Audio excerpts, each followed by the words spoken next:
කොටස් වෙලඳපොළ මම ඉක්මනින් මේකට පොඩි සටහනක් කරන්න. කොටස් වෙලඳපොළ ලෝකයේ බුද්ධි අහගන්න අද දැන් අහගන්න හරි. ලෝකේ ජනප්‍රියතම ක්‍රමයක් තමයි දැන් මේ කොටස් වෙලඳපොළ කියලා කියන්නේ. ඒ කියන්නේ මේක වෙන්නේ කොටස් මිලදී ගැනීමත් මිලදී ගත්ත කොටස් විකිණීමත් තමයි මෙතෙදි සිද්ධ වෙන්නේ. එතකොට ලංකාවේ ශ්‍රී ලංකාවේ මේ වැඩේ කරන ආයතනයක් තියෙනවා. කවුද මේ වැඩේ කරන්නේ? ශ්‍රී ලංකා සුරකුම්පත් විනිමය කොමිෂන් සභාව. මොකද නම? ශ්‍රී ලංකා සුරකුම්පත් විනිමය කොමිෂන් සභාවෙන් තමයි මේ කොටස් වෙනකොට පරිපාලනය කරන්නේ.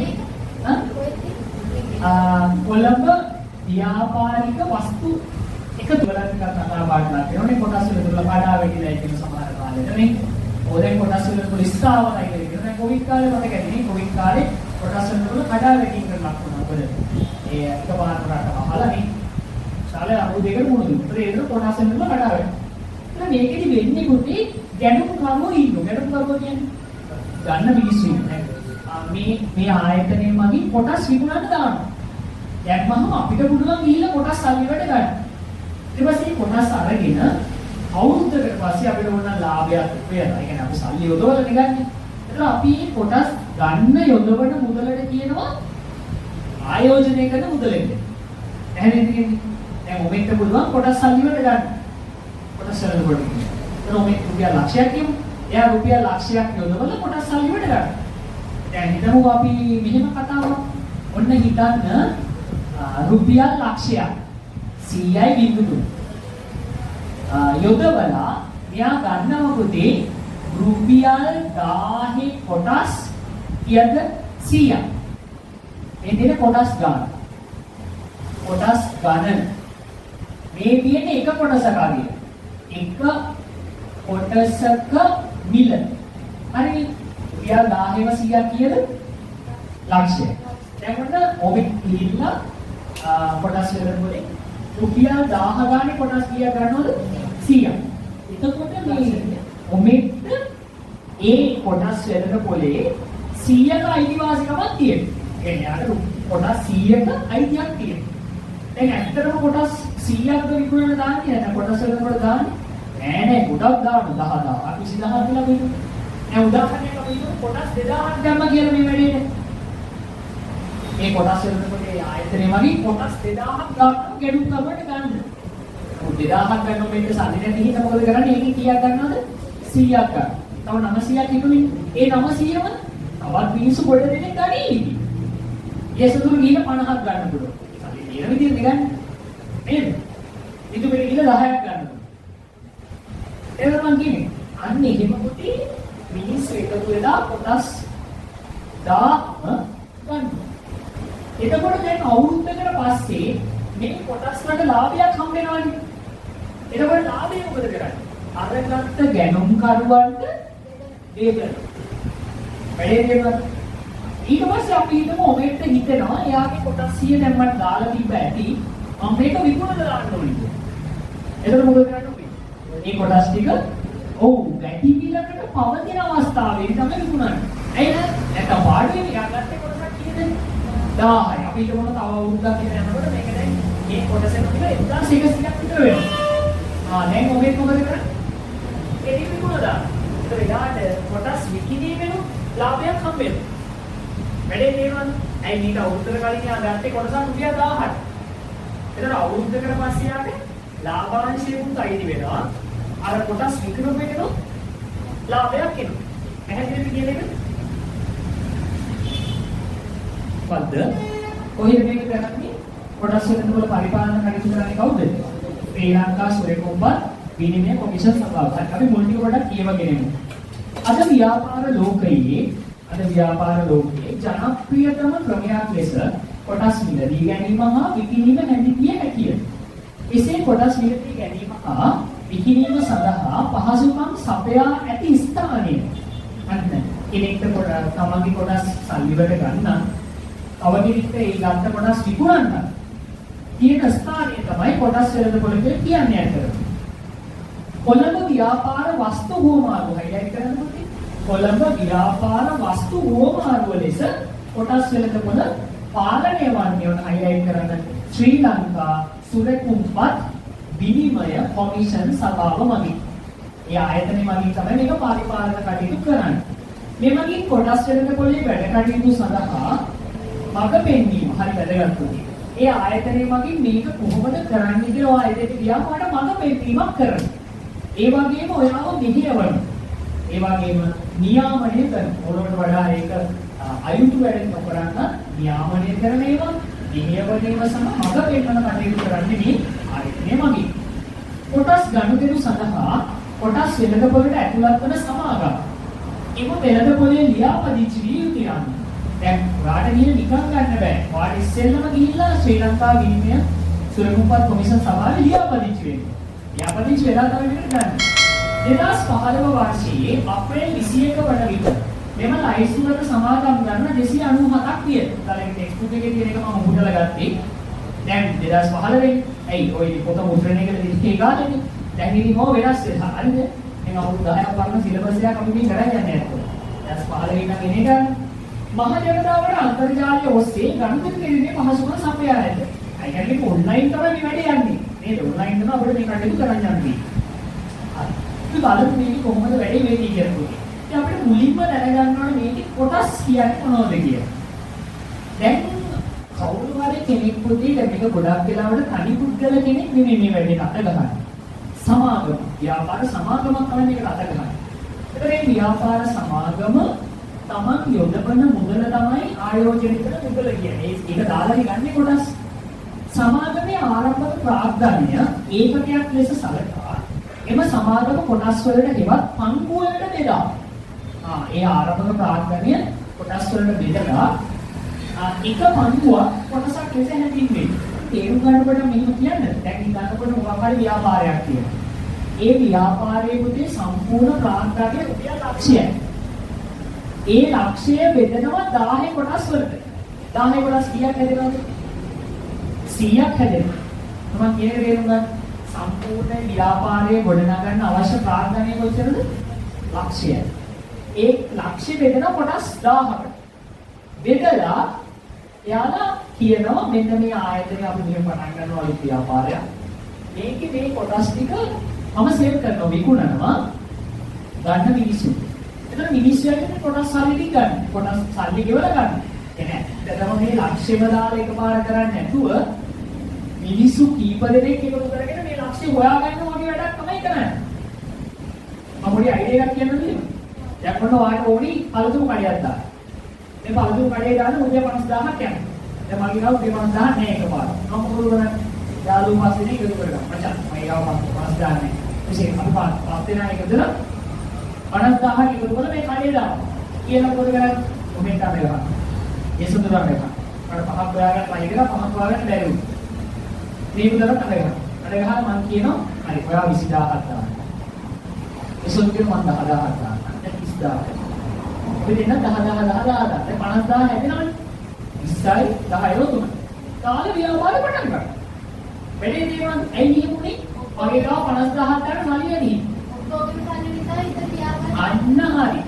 කට්ටියක් ගොඩක් එකතු වෙලා තමයි මේක පටන් ගන්න. දැන් ওই ව්‍යාපාරේ අවුරුද්දකට පස්සේ ලාභයක් තියෙනවද නැද්ද? එනවා ලාභයෙන් ව්‍යාපාරات ගන්නනේ. ඒ ලාභය මොකද කරන්නේ? මම කරගන්න. අන්න හරි. පස් දෙනාට බෙදන්න. හැබැයි නිකන් නෙමෙයි.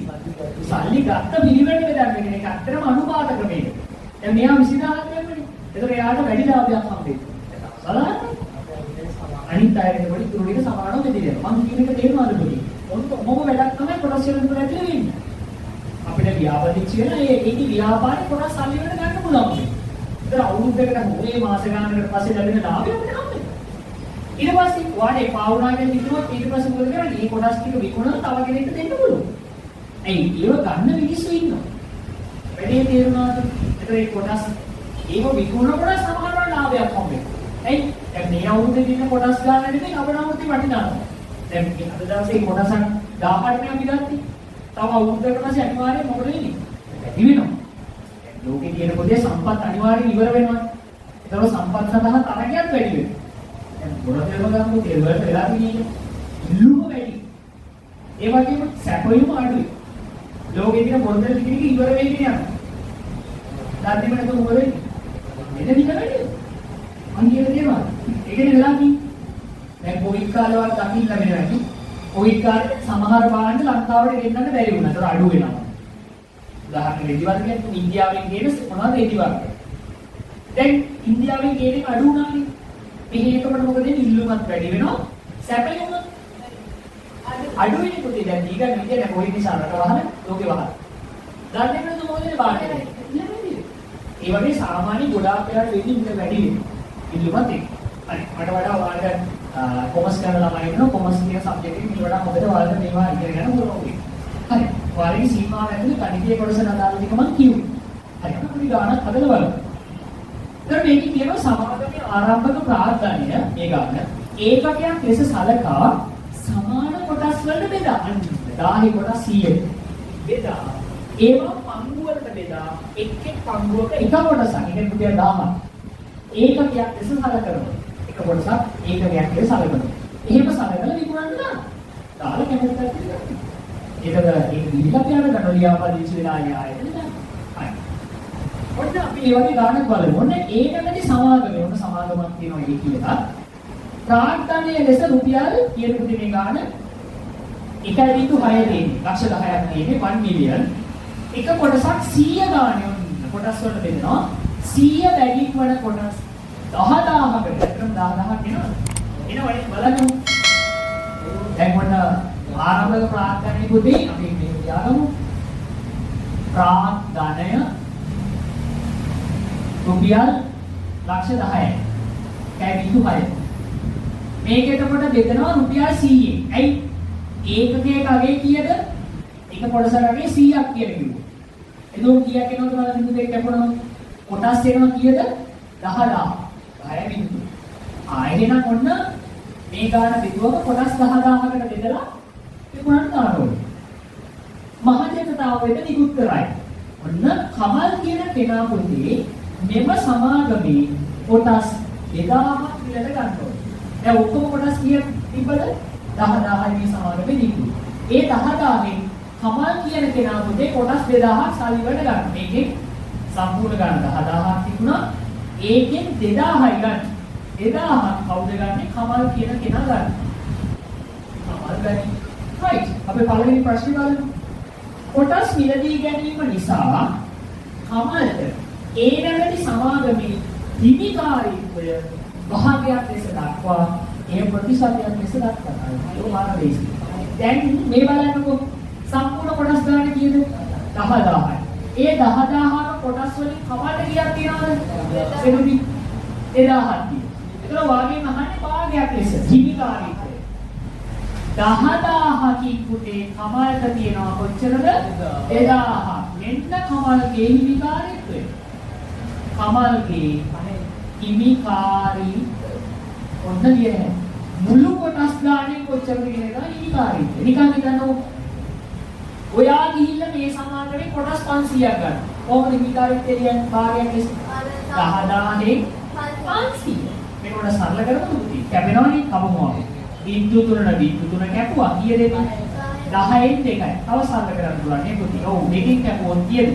5න් 1යි. මෙන්න හිමිකාරීත්වය පුතේ 5න් 1යි තමයි හිමිකාරී. ඔතනින් නවතින්නේ නැහැ. වාගේ මහානව එක ප්‍රතිශතයක් ලෙස පුතේ. එහෙනම් අපි ලියමු කමල්ගේ හිමිකාරීත්වය. පුතේ ඒක කොහොමද හොයන්නේ? ඉතින් අපි ගාව දැන් භාගයේ තියෙනවානේ 5න් 1යි කියලා. ඔයාලට ප්‍රතිශතය හොයන්න උග 100ට 100ෙන් වැඩි කරන්න. උත්තරේ එනවා 5ට 5 1යි 100ට 5 20යි. උත්තරේ කීයද පුතේ?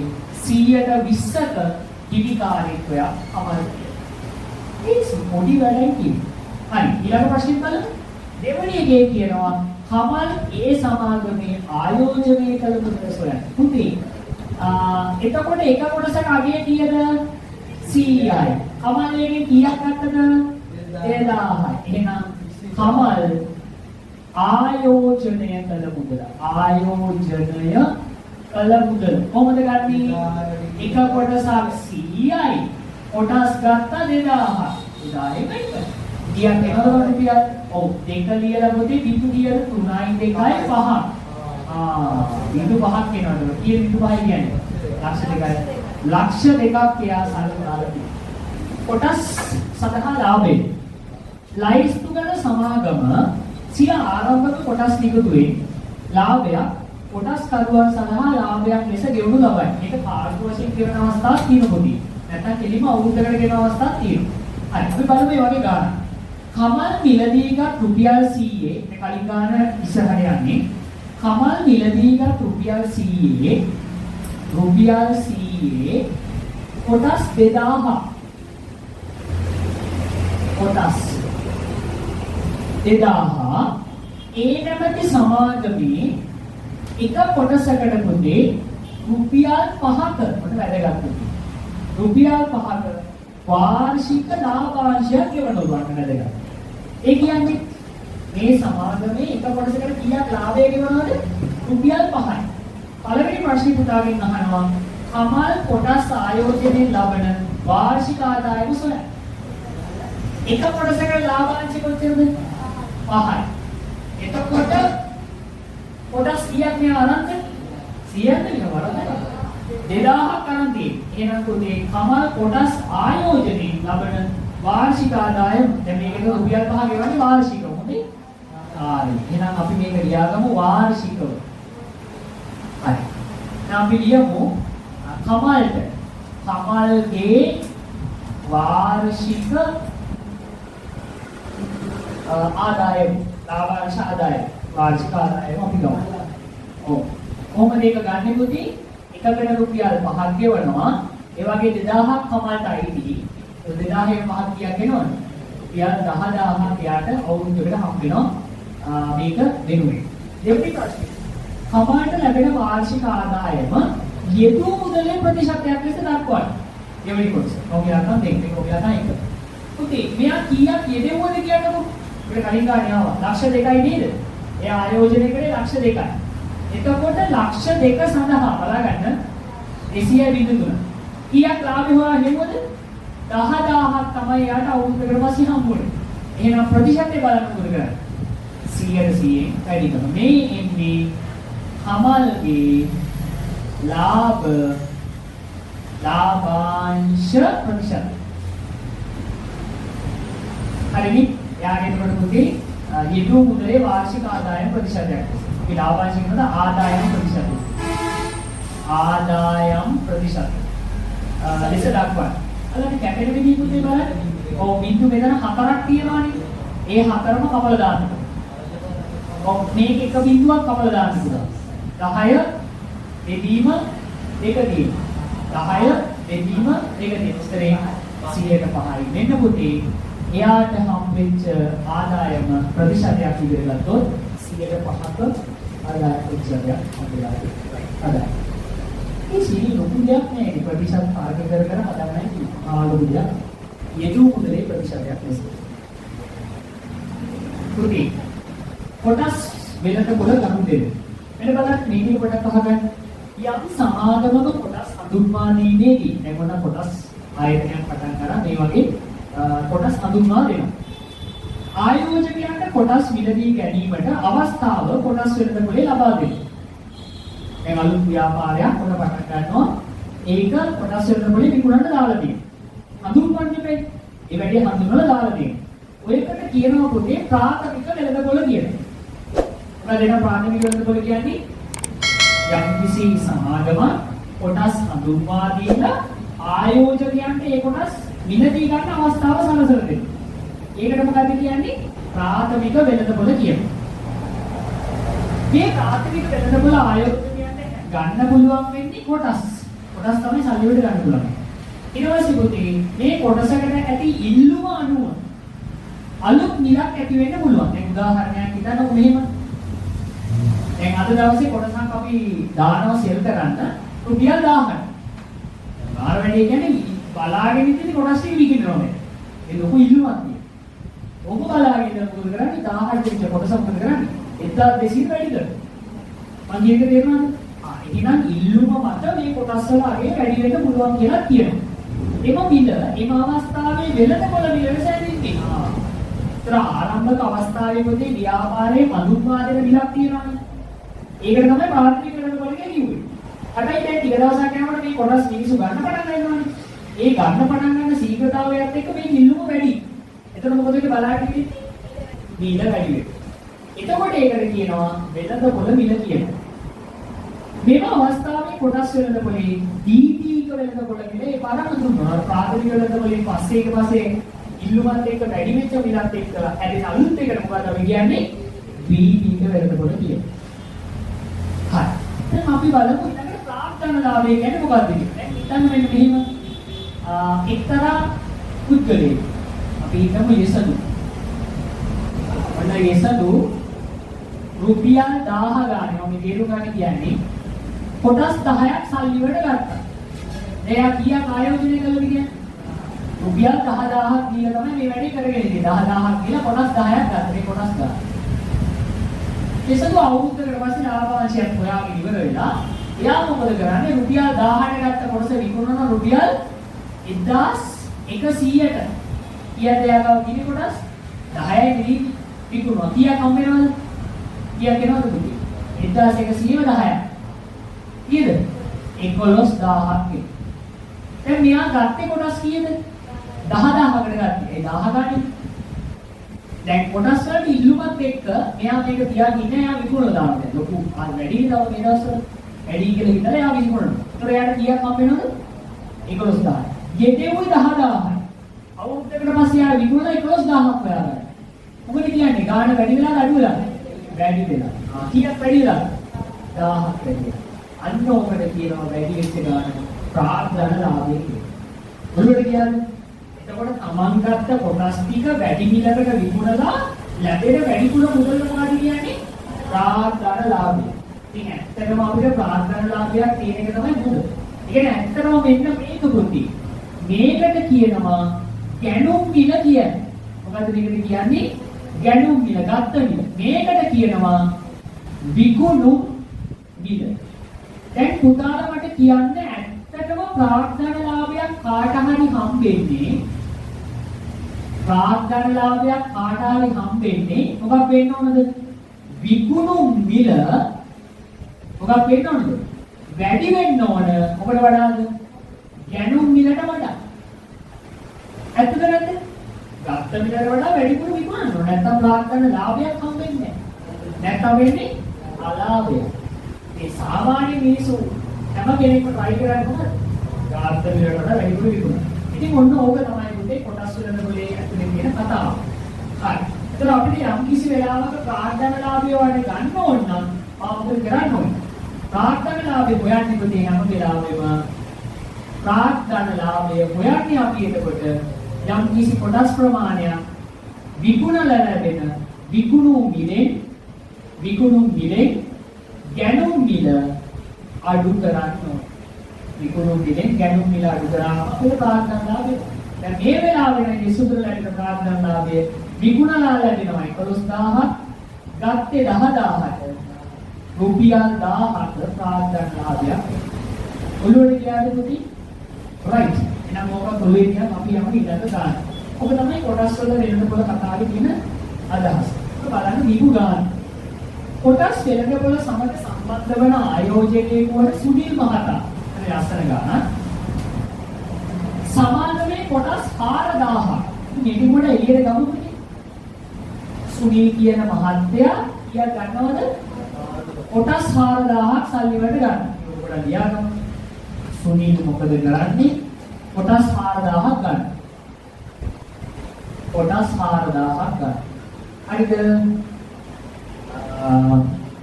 කොටසක වෙළඳපොළ මිල රුපියල් 10ක්ම පැවති අවස්ථාවේ අන්න පුතේ. මොකද මේ වෙළඳපොළ මිල කියන්නේ? වෙළඳපොළ මිල. ඒ කියන්නේ යා ගත්ත මිල නේද? කීයද? රුපියල් 10යි. ඒ කියන්නේ අර මතකද ප්‍රාථමික වෙළඳපොළකට පස්සේ ඉල්ලුමත් එක්ක වැඩි වෙච්ච ගාන නේ. 10කට තමයි අරන් තියෙන්නේ. මිලදී ගත්තේ. එම සමාගමේ කොටස් වල වෙළඳපොළ මිල ඔන්න වැඩි වෙලා ඊට පස්සේ. අලුත් වෙළඳපොළ මිල රුපියල් 15ක් වෙච්ච වෙලාවෙදී ආ මොකද කරන්නේ මේ කොටික? විකුණලා දානවලු. ඊට පස්සේ යා මේක විකුණනවා. එතකොට අපි ඒකට කියනවා විකුණු මිල කියලා. මේ මොකක්ද එතකොට? ගැනුම් මිල. right. දැන් අහමු බලන්න පළවෙනි ප්‍රශ්නේ. පළවෙනි ප්‍රශ්නේ අහනවා පුතේ සමාගමේ ආයෝජනය කරන මුදල. කියන්න බලන්න කොහොමද හදන්නේ? ආයෝජනය කළ මුදල කියලා කියන්නේ මොකක්ද? එයා එක කොටසක් රුපියල් 10 ගානේ කොටස් 4000 ගන්න යොදන මුදල. එහෙනම් එක කොටසක් රුපියල් 10යිනේ. කීයක් අරන් තියනවද? 4000යි. කීයක් මේ සඳහා යෙදෙව්වද බලන්න. ඒක වැඩි කරනවා. රුපියල් කීයක් එනවද පුතේ? ඔව් රුපියල් 40000ක් තියෙනවා. එහෙනම් මෙයාගේ ආයෝජනය කරන මුදල කීයද? 40000. දෙවෙනි ප්‍රශ්නේ. කොටස් විකිණීමෙන් ලද මුදල සොයන්න. මේ ප්‍රශ්නේ. පුතේ දැන් යා කොටස් විකුණන්නේ කියන එක 15ට. එහෙනම් විකිණීමෙන් ලද මුදල කොහොමද ඒක හදන්නේ? එකක් 15යි 4000ක් තියෙනවා යා ගාව 4000 විකුණුවා. කීයක් එනවද බලන්න? බිංදු 3 ලියාගෙන පුතේ 15ක් 4 60යි. කීයක් එනවද? 60000. දැන් මේ බලන්න. එයා ආයෝජනය කළා කීයද? 40000. විකුණන සල්ලි හෙව්වා වැඩිපුර ගානක් හොයනද නැද්ද? හොය. ඒ වැඩිපුර හොයපු ගාන තමයි මොකද්ද? මොකද වැඩිපුර හොයපු ගාන කියන්නේ? රාජ්‍යලාභේ. බලන්න ඊළඟ කොටසේ අහන වැඩි වෙන්නේ.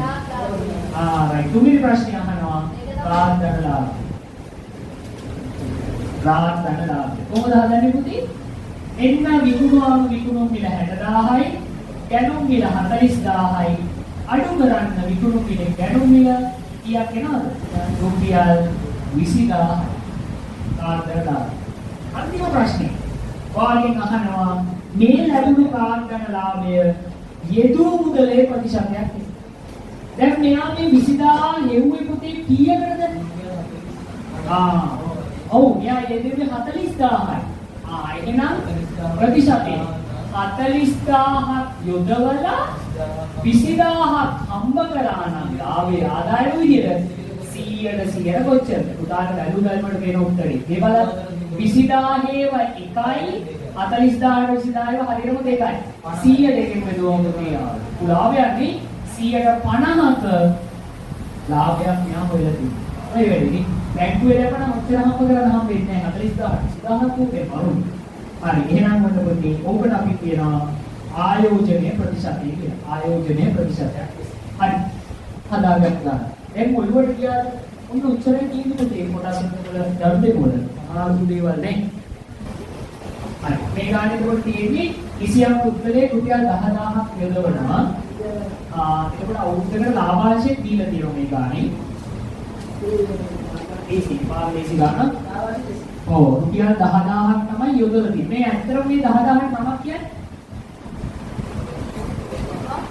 10000ක් ඔව් නෑ. කිසියම් පුද්ගලයෙක් 10000ක් ණය කොට. නෑ.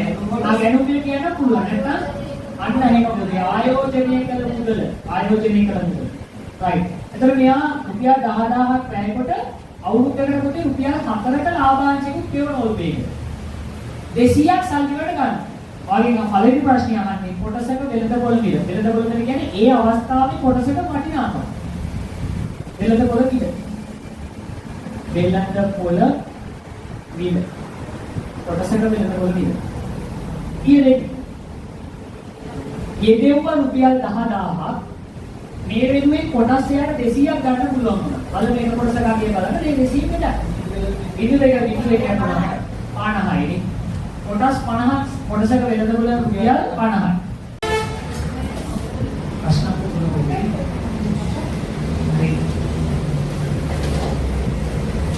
රුපියල් 60000ක් ආයෝජනය කර කොටස් පිළිදීගත් අය වසරකට පසු රුපියල් 65000 ගෙවා සම්පූර්ණ කොටස් සියල්ල විකුණනවා. ඒක උදාහරණ දෙනවා මෙයා අරන් තියෙන රුපියල් 60000කට කොටස් ටික. මම රංගලා මේක නමක් කියන්නේ. මොකද මේ 60000 කියන්නේ? ආයෝජනය කළ මුදල. ආයෝජනය කළ මුදල. ඒ කියන්නේ මෙයා කොටස් ටික ගන්න පුතේ 60000ක් සල්ලි යොදවලා දෙනවා.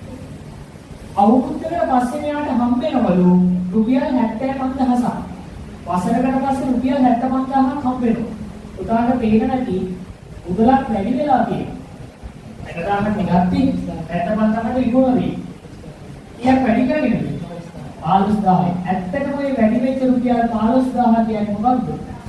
වසරකට පස්සේ ඔහුගේ ප්‍රාග්ධනලාභය. උදාලකින් අහන්නේ එක තමයි පළවෙනි ප්‍රශ්නේ ප්‍රාග්ධනලාභය. ඒක තමයි උත්තරේ ප්‍රාග්ධනලාභය. එයා ගත්ත කොටස් වලට අදාළව ප්‍රාග්ධනලාභය. ඒ සිනේ ප්‍රශ්න තුන. හරි ඉක්මනින් යමු ප්‍රශ්න 4. ඊළඟට යන්න ඉක්මනට යන්න. හරි. හතරවෙනි කාර්යය පිරිසෙක් වෙළඳපොළ මිල රුපියල් 78ක් වන අවස්ථාවකදී කොටස් 100ක් සල්ලි වලට අරන් තියෙනවා. ඒ බලන්න. දැන් ළමයි මේවට අහු වෙනවද? ඉන්දුර පාරවල් හොයාගන්න එපා. රුපියල් 75කට තමයි පුතේ මේ අරන් තියෙන්නේ. කොටස් 100ක් අරන්ද 75 ගානේ කොටස් 1000ක් අරගෙන තියෙනවා. අවුරුද්දකට පස්සේ මෙයා රුපියල් 90කට එක කොටසක් විකුණලා තියෙනවා.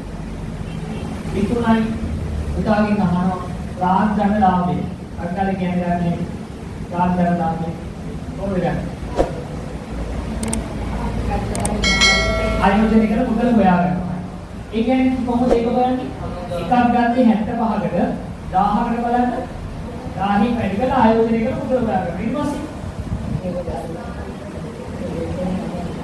ඊට පස්සේ ඊට පස්සේ විකුණු මිල එකක් රුපියල් 90යි.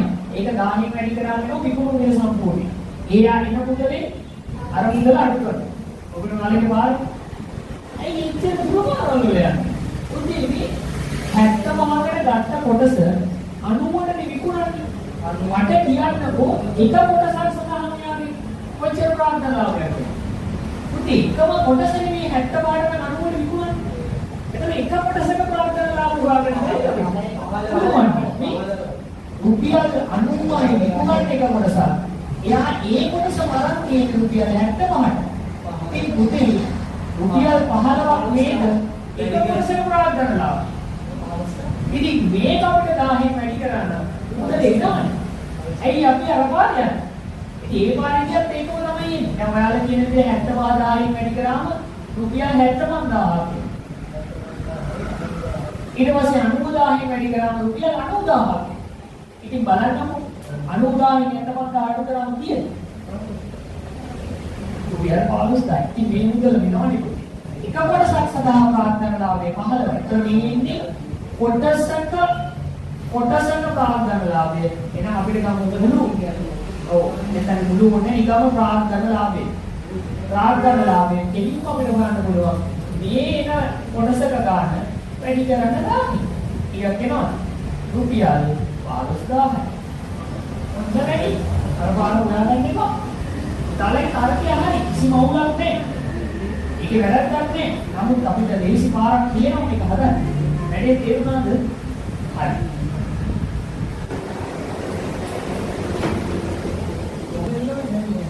ප්‍රශ්නාංක 5. ප්‍රශ්න අංක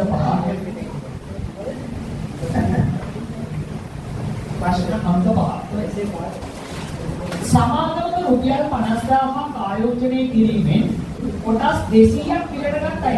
කතාගෙන කොහොමද අපේ හතෙන් තමයි වැඩේ පටන් ගන්න. සමාගමක රුපියල් 50000කට රුපියල් 50000කට ආයෝජනය කිරීමෙන් කොටස් 200ක් ගන්න. කීයක් ගන්නවද? කොටස් 200ක් ගන්න. අවුරුද්දකට පස්සේ මේ කොටස් ටික පුතේ විකුණලා ලැබූ ප්‍රාග්ධනලාභය අහගන්න 50000 සඳහා එයාලට ලැබෙන ප්‍රාග්ධනලාභය රුපියල් 4000කට. හරි. වගේ අහනවා සියලුම කොටස් විකිණීමෙන් ලද ආදාය කොහොමද? ඒකන අමාරු ගානක් වගේ මේ ඒ බලන්න රුපියල් 50000ක් කියදෙව්වොත් මෙයා මේ වැඩේ පටන් ගන්නවා. හරිද? සමාගම 50000ක් ආයෝජනය කරනවා. එයා ඒ ආයෝජනය කරද්දී කොටස් 200ක් තමයි අරන් තියෙන්නේ. 200ක් අරගන්න 50000ක් ආයෝජනය කරනවා. අවුරුද්දකට පස්සේ මේ ගත්ත කොටස් 200ට ප්‍රාග්ධනලාභය 4000ක් හම්බෙලා තියෙනවා. ඔයාගෙන් අන්තිමට අහන්නේ පුතේ කොටස් විකුණලා ලැබෙන මුළු ආදායම. ඉතින් මුළු ආදායම කියන්නේ මොකද්ද? මේ ආරම්භයේ යොදපු මොකද්ද මේ? ආයෝජනය කළ මුදලයි එයාට ලැබෙන ප්‍රාග්ධන ලාභයේ එකතුව. ඔව් ඒ දෙක තමයි එයාට සම්පූර්ණයෙන් හම්බෙන්නේ. හරිද? පොඩ්ඩක් ඉන්න. මම දන්නවා මේක සමහර වෙලාවට වැඩි අවුල් වෙලා තියෙනවා. අවුල් වෙන්නේ නැති වෙන මම මෙන්න මේ ගන්න දෙන්න. ඔන්න බලන්න මම අහන ප්‍රශ්නේ. දැන් කලින් ගානේ රුපියල් 75 ගානේ කොටස් 1000ක් ගත්තා. මට කියන්න පටගාලා එහෙම වුණොත් එයාගේ ආයෝජනය කළ මුදල රුපියල් 90000යි. සෝරි 75000යි. හරිනේ. එකක් 75යි 1000ට 75000යි. වර්ග කරලා මේක ඔළුවට දාගන්න. ඊට පස්සේ එකක් 90 ගානේ පුතේ කොටස් 1000 වික්කම කීයක් හම්බ වෙනවද? 90000යි. පොඩ්ඩක් ඉන්න. ඔන්න බලන්න. මේ 90000 කියන්නේ මොකද්ද? මේ 90000 ඇතුලේ තියෙනවා එයාගේ ආයෝජනය කළ මුදලයි ඔව් මෙන්න මේ 15000 වන ප්‍රාග්ධන ලාභයයි. ඒකනේ මේක හැදිලා තියෙන්නේ. ප්‍රාග්ධන ලාභය. ඔය දෙකේම එකතුව තමයි පුතේ මේ 90000 කියන්නේ. අදාව තේරුණානේ. ඇයි මේ වැඩිපුර විතුරලා තියෙන්නේ 90000ට ප්‍රාග්ධන ලාභය තමයි එතන ඉන්නේ එතකොට. දැන් මේ ගානට බැලුවොත් ඔයාලට තේරෙනවා 50000 තමයි මෙයා කොටස් ගන්න ආයෝජනය කළොත්. එතකොට මේ කොටස් ටික ගත්තාම ප්‍රාග්ධන ලාභය 4000 කියන හම්බෙන්න ඕන. එහෙනම් මෙයා විකුණන්න ඕනේ කීයද? 50000යි මේ 4000 එකතු වෙන්නේ. එතකොට ඒ ගාන තමයි විකුණලා තියෙන්නේ. එහෙනම් ඔක්කොම කීයද? 54000. 54000කට වික්කොත් තමයි කියන්නේ 4000 ප්‍රාග්ධන ලාභයක් එන්නේ. තේරුණාද කතාව? 4000ක ප්‍රාග්ධන ලාභයක් එන්නේ කීයද විකුණන්න ඕනේ කියලා අහුවදී තමයි. දැන් උත්තරේ කීයද? 54000. රුපියල් 54000. ටිකක් කියලා අහන්න ඉන්න මේකට ඒකට හරිය රුපියල් 50000ට මේ 4000 එකතු කරන්න. එතකොට මේ වැඩිපුර කීයක් විකුණන්න ඕනේ කියන්නේ රුපියල් 54000කට තමයි පුතේ ටික විකුණන්න. ඒ කියන්නේ ඇත්තටම ඔය මුදල තමයි ලැබෙන්න ඕන. හරිනේ? ඔන්න ලැබෙන්න ඕන මුදල. හරි. එහෙනම් ඔන්න මේ ගානේ පුතේ වාර්ෂික ආදායම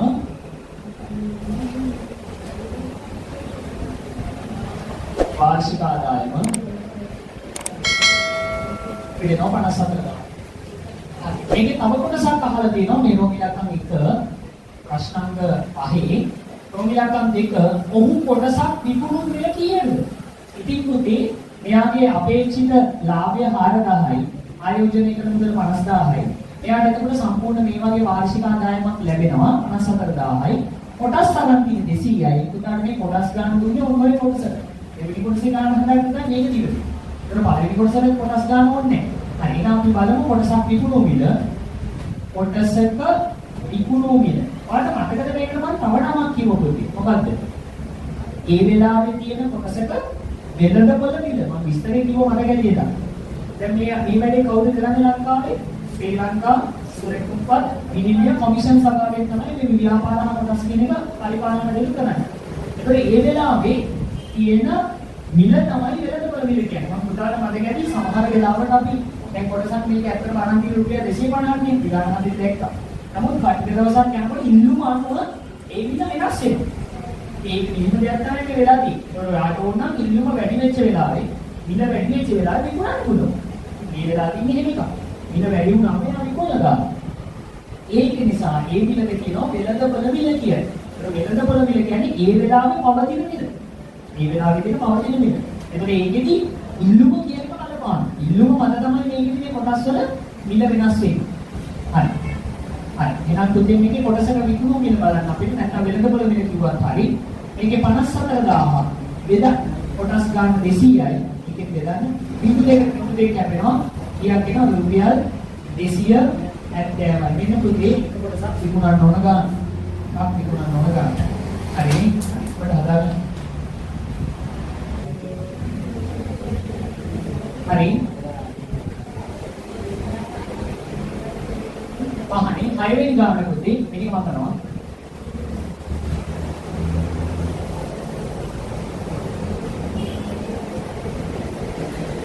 ප්‍රශ්නාර්ථ 6 රුපියල් 50000ක් ආයෝජනය කර මොනවද ගාන 50000ක් පුතේ ආයෝජනය කරලා ආයෝජනය කළ දිනවා. ආයෝජනය කළ මුදල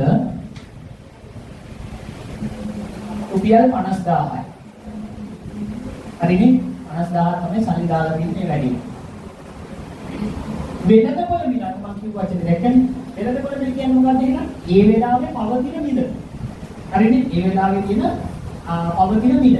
වෙළඳපොළ මිල රුපියල් 125යි. ඒ වෙලාවේ පුතේ රුපියල් 125ක් වෙනවා එක කොටසක්. වෙළඳපොළ මිල. හරිද? වසරකට පසු කොටසක් රුපියල් 5කට ප්‍රාග්ධන ලාභයක් ලබා ගන්න ඕනේ. වසරකට පස්සේ රුපියල් 5ක ප්‍රාග්ධන ලාභයක් යාගෙන විකුණන්න තමයි හදන්නේ. හරි. මොකද අපි අහන්නේ පුතේ පළවෙනි එක කොටසක් දැන් මිලදී ගත් කොටස් ගණන කොහොමද හදන්නේ කියන්නේ? කොහොමද හදන්නේ? මේ තියෙන්නේ ආයෝජනය කළ මුදල. එතකොට එක කොටසක් අරන් තියෙන්නේ කියනද? 125ක්. එහෙනම් ගත්ත කොටස් ගන්න බලන්න ඕනේ නේද? 50000 125න් මෙතන. ඒ සිලසිලි. පුතේ බලන්න කීයක් එනවද කියලා? ඔයා දන්නවනේ මේකේ ගුණාකාරය 125 දෙකක් කියලා. 125 දෙකක් 250. එහෙනම් 500ට තියෙනවා 250 එකයි. එහෙනම් 125 ඒවා හතරක් වෙනවා. හරියටම කැපෙනවනේ පුතේ. 125ට 125 එකයි 500ට 125 හතරයි. උත්තරේ කීයද? රුපියල් 400 sorry. රුපියල් කොටස් 400යි. ඊළඟ දෙවෙනි කොටස. කොටස් නෙවෙයි. කොටස් ගන්න හරිය. දෙකනේ. ඒ උටික උරුදු තියාගන්න. 1000ට 125 කියන්නේ. ඊට 1000ට 8යි. මොකද කරන්නේ පුතේ? ඔය තාත්තලා සුදු කරන්නේ දේසි. ඒක 504යි. හරිනේ? ඊළඟට කැපෙන්නේ කොහොමද දෙන්නේ? අනික කොටස් ගන්න දශම ගණන් කිව්වේ. උඩ ගන්න කියනවා නිසා ඒක තේරුම් ගන්න. දුක තියාගන්න. අන්තිම ප්‍රශ්නය අහනවා. ඔහුලගේ මුළු ප්‍රාර්ථනාවේ කීයද? ඔයාලා කියන්නකො. පුතේ මෙයා අරන් තියෙන්නේ එකක් 125ට. ගත්තේ කොටස් ගන්න කීයද? 400යි. එක කොටසක් සඳහා ප්‍රාර්ථනා ලාභ කිරීම බගන්න බලාපොරොත්තු වෙනවා. රුපියල් 5යි. දැන් මට කියන්න ඕකත් පුළුවන් අර මෙහෙම අල්ලන්න තු මෙහෙම අල්ලගන්න. කොහොමද? ඕනනම් එක්කෙනෙක්ට පුළුවන් දැන් එකට රුපියල් 5ක් තියාගන්න හදන්නේ. එහෙනම් එක විකුණන්න කීයද? 130කට. ඉතින් ළමයි මොකද කරන්නේ? එකක් 130කට විකුණන්නේ නේ. 130 වැඩි කරනවා 400. එතකොට මොකද වෙන්නේ? සම්පූර්ණයෙන්ම විකුණන වෙන සල්ලි ගන්න. ඒ මුදල අන්තිමට 50000න් අඩු කරලා ඔන්න ඔයා ගැනීම ප්‍රාර්ථනා. ඇත්තටම මේව හදන්න ඕනද? ඒක ඕනේ. ඇයි? අපිට කෙලින්ම දීලා තියෙනවනේ පුතේ කොටසක ප්‍රාග්ධන ලාභය කියන රුපියල් 5යි. රුපියල් 5යි. හරිනේ? රුපියල් 5යි දීලාදී. ඔව්. ඒකට 5යි බාලා වුනේ. එහෙනම් ඔයාගෙන් අන්තිමට අහන්නේ පුතේ මුළු ප්‍රාග්ධන ලාභය. මුළු ප්‍රාග්ධන ලාභය. කොහොමද හදන්නේ?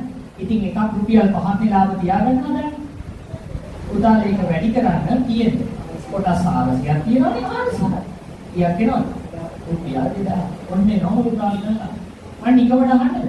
එයා එහෙනම් මට කියන්නකො සම්පූර්ණ කොටස් ටික විකුණලා ලබපු ආදායය කීයද?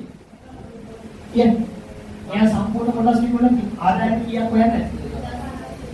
50000යි 2000යි 50000. දැන් තේරුණාද?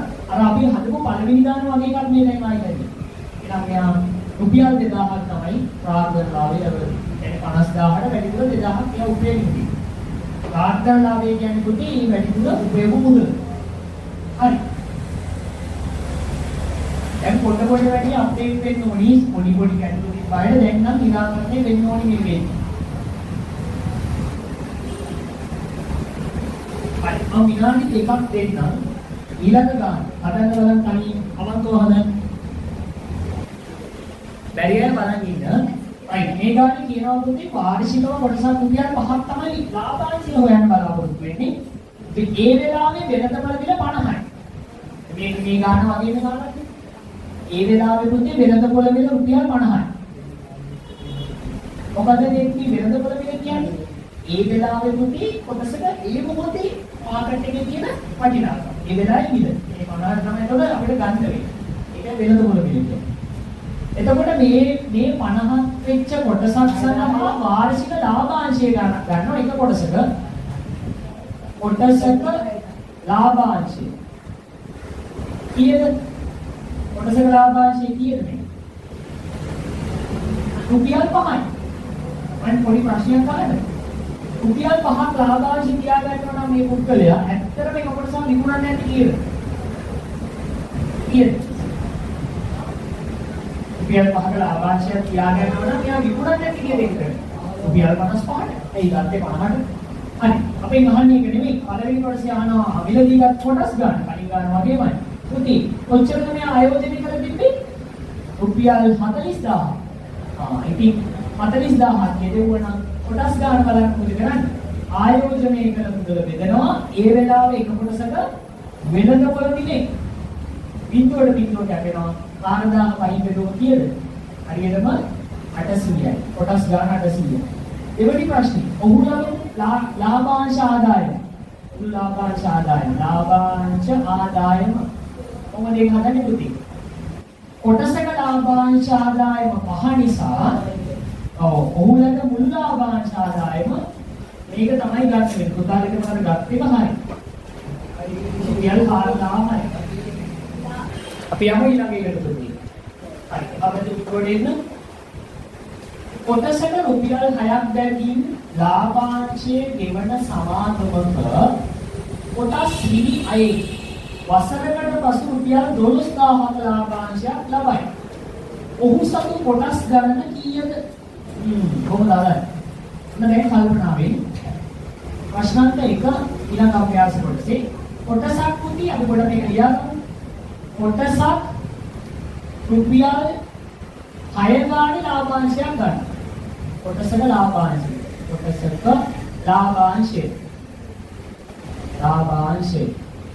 රුපියල් 6. හරිද? වසරකට පසු රුපියල් 12000ක ලාභාංශයක් ගන්න. වසරකට පසු සම්පූර්ණ ආදායම රුපියල් 12000. හරිද? ඒ ලාභාංශයම තමයි. ඔව්.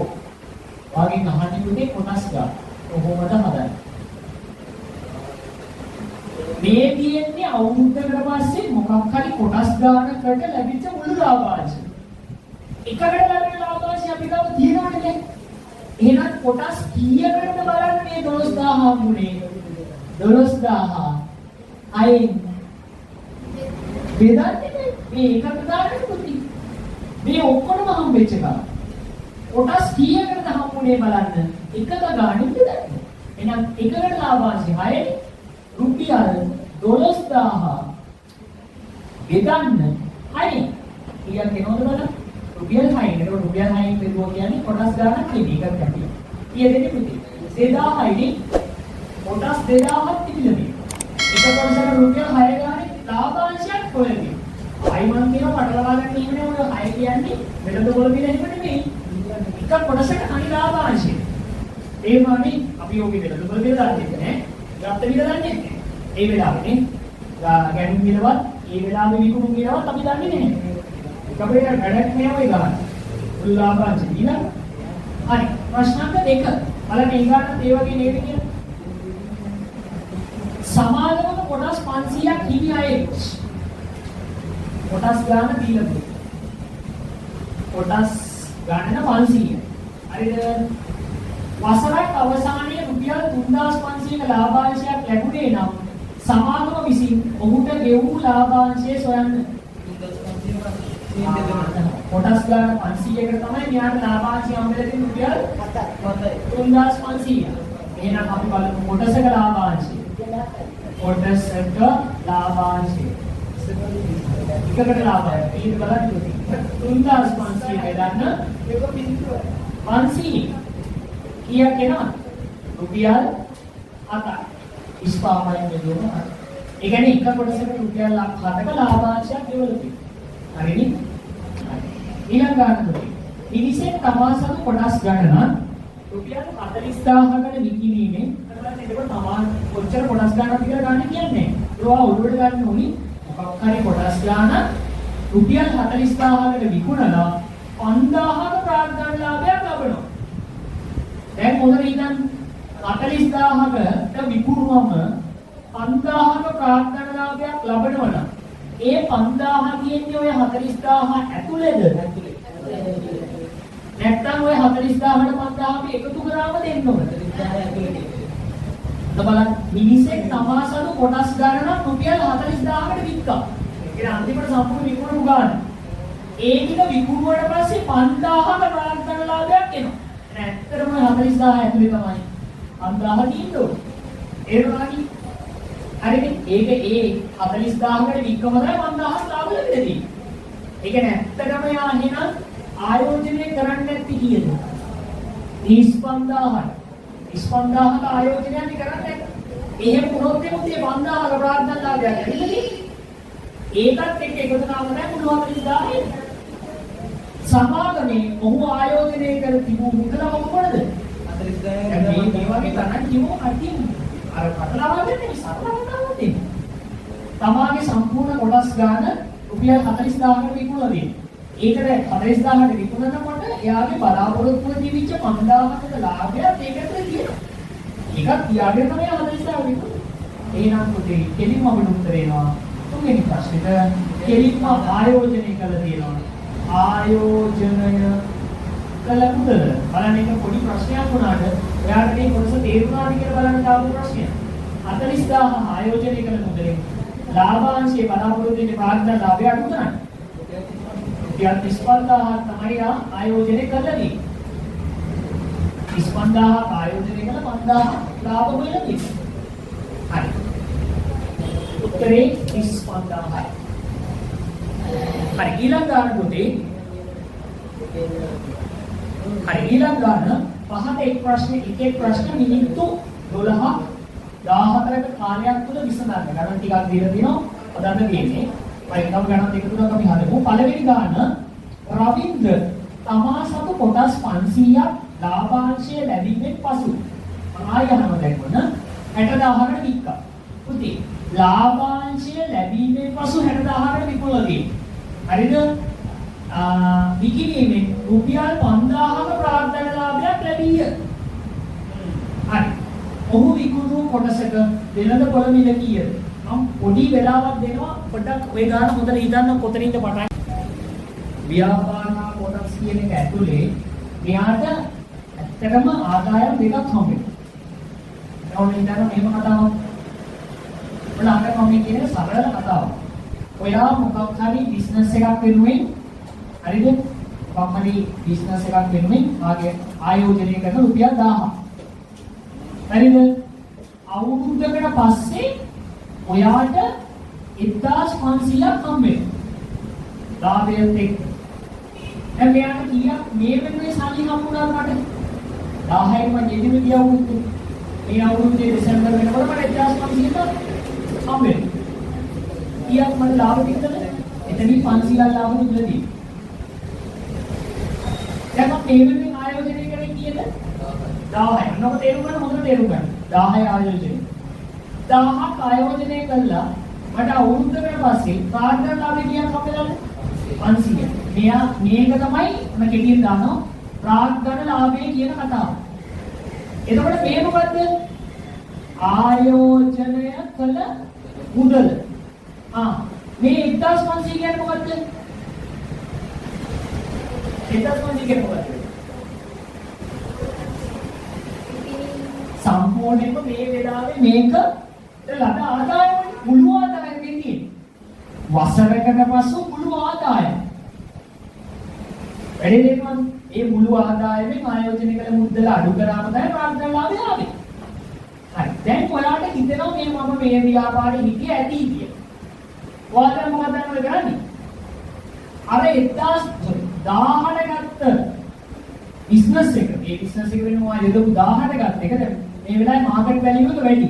ඔයා මොකද කරන්නේ? 1000ට ගත්ත එක තව කාට හරි මට කරන්න යන්න බෑ. ඔයා ගන්න කියලා 1200කට විකුණනවා ඔයා. 1200කට විකුණලා අවුරුද්දකට පස්සේ ආයෙත් අයින් වෙනවා. දැන් මට කියන්න ඔයා 1000ක් යට කරා 1200කට මේක විකුණලා අයින් වෙනවා ඔයා ඒකේ. ඔයාට එතනම ලාභයක් එනවද නැද්ද? එනවා කීයද? රුපියල් 200. ඔයාලට තේරෙන්න ඕන මේ කොටස් කියන කතාව ඇතුලේ පාරවල් දෙකකින් ඔයාලට සල්ලි හම්බෙලා. 1200 විකුණු. එතකොට ඔයාලට අටකට උදාහරණයක් හම්බ වෙනවා. මම මේ රවුන්ඩ් කරලා තියෙන ඔයාලට අමතරව ලැබෙන වැඩිපුර මුදල් දෙක. වැඩේ තේරුණාද? එතකොට ඔය ගානේ ඔය දෙකම ඔළුවේ කියනකොට වැඩේට බහින්නේ. මොන බලන්න දැන් මම ගානට එනවා උදාහ ගන්න. එන් පටලවා ගන්න ඔළුවට දාගමු. රවින්ද තමා සතු කොටස් 500ක් ලාභාංශය ලැබීමෙන් පසු ඒ මොකද්ද? ඒ රාහතන් ලාභය වගේ ලාභාංශය ලැබීමෙන් පසු 60000කට විකිණීය. අන්න මේ 1200 වගේ වැඩිපුර ගානකට විකුණු. අනිවාර්යයෙන්ම මෙයා මේ 60000 කියන විකුණන්නේ නැත්තේ ගත්ත මුදලට වඩා අඩු වෙන්න වැඩි මිලකට. වැඩි මිලකට. ඒ කියන්නේ ඕක ඇතුලේ තියෙනවනේ ඉතිනාගේ රාහතන් ලාභය. එන ඒක ඔලිම්පියාගේ වැඩේට බහිනවා. විකිණීමේ රුපියල් 5000ක රාහතන් ලාභයක් ලැබී. ඒ 5000 60000 ඇතුලේ නැද්ද? තියෙනවා. ඒ 5000 තියාගෙන තමයි 60000කට විකුණලා දෙන්නේ. දැන් එන පළවෙනි ප්‍රශ්නේ. ඔයාගෙන් අහනවා ඔහු විකුණු කොටසක වෙනද පොළ මිල කීයද? වෙනද පොළ මිල කියන්නේ ඒ වෙලාවේ එයා එක කොටසක් වික්කේ කීයද කියන්නේ. ඉතින් එයා ඔක්කොම විකුණේ රුපියල් 60000කට. ඒ වෙලාවේ ඔක්කොම විකුණේ 60000කට. එහෙනම් ඒ වෙලාවේ එයා එක කොටසක් වික්කේ කීයද කියලා බලන්න. කොටස් ගානේ වෙනවා. එතකොට එනවා ඒ වෙලාවේ කොටසක දහහනික වෙන කරන්න දුව වෙනද පොළ මිල. වාගේ හරිුණාට කමන්නේ උත්තර ටික අහන් ඉන්න. වා තේරුම් අරගෙන නිමෙත් දකින්න යන්නේ හැදුනේ කනවට හදන්නත් පුළුවන් ඒ නිසා අහන් ඉන්න. හරි. 600 පහෙන් බෙදන්න කීයද? රුපියල් 120. ඒ කියන්නේ මෙයා ඒ වෙලාවේ එකක් විකුණලා දෙන්නේ කීයද? 120. මම පොඩි ප්‍රශ්නයක් අහන්න තේරුම්ද බලන්න. මේ 120 කියන එක ඇතුලේ එක කොටසක ප්‍රාග්ධන ලාභය තියෙනවද නැද්ද? තියෙනවා. ඒ කියන්නේ ෂුවර් එකටම මෙයා එක කොටසක් ගන්න නැත්තේ 120ට වඩා අඩු මිලකට වැඩි මිලකට. අනිවාර්යෙන් අඩු මිලකට. ඒ කියන්නේ ආයෝජනය කරලා නැත්තේ ෂුවර් එකට මෙහෙනම් 60000ට වඩා අඩු ගාණක්. ඒ දන්නේ. ඇත්තටම දන්නවා අපි ගන්න. කීයද? ඒ වරණ වැඩි හොවෙන්නේ. ඇයි දන්නවද කියන්නේ? ඇයි මේ ගානේ කියනවා 5000ක තමයි ප්‍රාග්ධන ලාභය ලබලා තියෙන්නේ. එහෙනම් මෙයා 55000කට තමයි මේ සේරම ආයෝජනය කළා අවන්ති. තේරුණාද වැඩි? එහෙනම් මේ වෙලාවේ 55000ක් මේ ආයෝජනය කළ මුදල මම හිතන්නේ ඊළඟට අහන්නේ ඒක වෙන්නේ නැති. පළවෙනි ප්‍රශ්නේ දෙවෙනි රෝමිලක්කම මොකක්ද අහන්නේ පුතේ? ඔහු එම කොටස් මිලදී ගැනීමට ආයෝජනය කළ මුදල. හරිනේ 60000 තමයි ඒ වෙලාවේ අපි උන්නේ. එහෙනම් ආයෝජනය කළ මුදල කියන පුතේ. ආයෝජනය කළ මුදල 60000න් ඔය කරන්න ඕනේ 5000 අඩු කරන්න. කීයක් එනවද? රුපියල් 55000 තමයි එයා ආයෝජනය කර මුදල වෙන්නේ. රුපියල් හලන්න එපා. තුන්වෙනි ප්‍රශ්නේ ඔන්න බලන්න දැන් අනිත් කතාව. තුන්වෙනි එකේ කියනවා ඔහු එම කොටස් මිලදී ගත්තේ කොටසක වෙනද පොළදල කීයද? එයා ගත්තේ කීයද කියලා අහන්න. එයා ගත්තේ කීයද? දැනුනේ නෙයි. කලින් එයා ගත්තේ කීයද කියලා. ඔය ගන්න. 55000 එයා ආයෝජනය කරපු ගාන 55000 බෙදන්න එයා අරන් තියෙන කොටස් 500යි. පුතේ මේක බෙදුවම එනවා එයා ගත්ත වෙනද පොළමිල. ඒක නම් වුණුත් වෙන කලින් වැඩේ තේරුණාද? අනිවාර්යයෙන් විතර අඩු ගානක් එන්න ඕනි. ඉතින් දෙක කරනවා හරියට හරි රුපියල් 110යි. ලිතුමි හොලදී ගියොත් ඒ ලිතුමි ඒ කියන්නේ මොකද්ද? අවුරුද්දකට කලින් එයා ගත්ත එක. වැඩේ තේරුණාද? ඒ කියන්නේ වසරකට කලින් මිනිහ ඉන්නේ එයාගේ වෙනද පොළමිල. ඔහු එම කොටසක් මිලදී ගත්තා. මිලදී ගත් වෙන වාක්‍යය. මිලදී ගත් වෙළඳ පොළ මිල.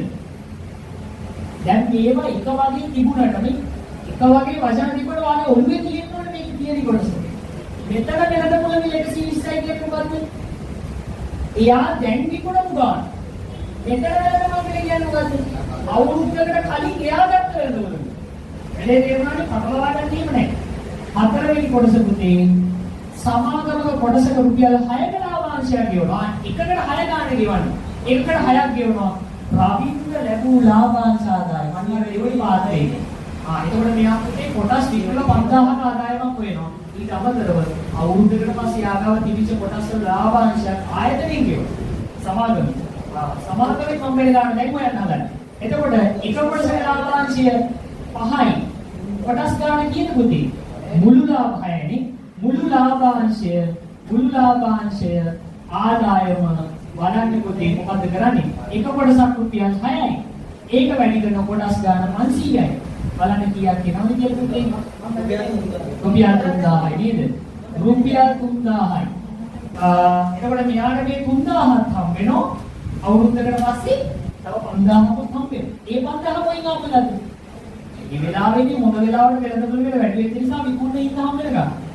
වැඩි තේරුණාද? හරි. දැන් ඕවා පුතේ භාණ්ඩ වෙළඳාමට හරියන්නේ නැහැ. ඇයි? දැන් ඔයා මොකක් හරි භාණ්ඩයක් ගත්තාම ගොඩක් භාණ්ඩ වර්ග වැඩි විදිහට විකුණන්න බෑ. භාණ්ඩේ වටිනාකම අඩු වෙනවා. දැන් උදාහරණයක් මේක අපිට නෑ.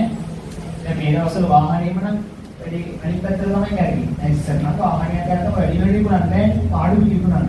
අද එහෙම නෙමෙයි ගත්තොත් තමයි වැඩිපුර විකුණන්න ඕනේ. ඒවා පුතේ මේ ලෝකෙ තියෙන අකුදයක් එකව වෙනවා. නැත්තම් එහෙම බෑනේ. භාණ්ඩයක් අපි ගත්තොත් ඒකේ පාවිච්චි කරලා ඒකේ ක්වොලිටි එක අඩු වෙලා යනවා. ඒක අඩු මිලට විකුණන්නේ. අනේ මේ ව්‍යාපාර අපිට නෙමෙයි. වැඩි තේරුණානේ?